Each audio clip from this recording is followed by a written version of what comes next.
t'as craqué! Ça va bien se passer. Oui, peut-être. Mardi 1er avril, la séance de questions au gouvernement à l'Assemblée nationale a largement été consacrée à la condamnation de Marine Le Pen à 5 ans d'inéligibilité avec effet immédiat, ce qui lui ferait louper la présidentielle de 2027. Nique ta mère.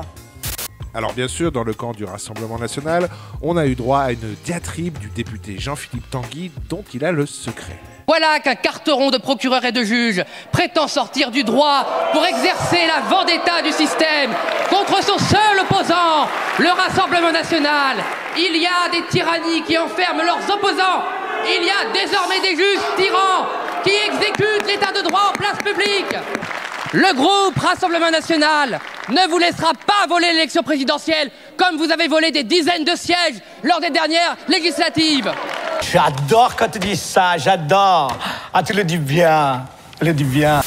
Les réponses de François Bayrou et Gérald Darmanin ont quant à elles traduit une certaine gêne de la part du gouvernement à propos de cette peine d'inéligibilité.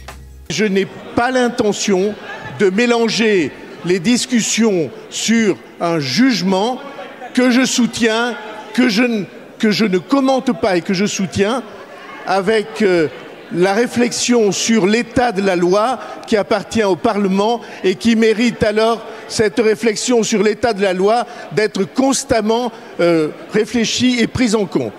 Nous avons à constater 10 jours, vous le savez, pour que l'ensemble des personnes qui le voudraient puissent interjeter appel.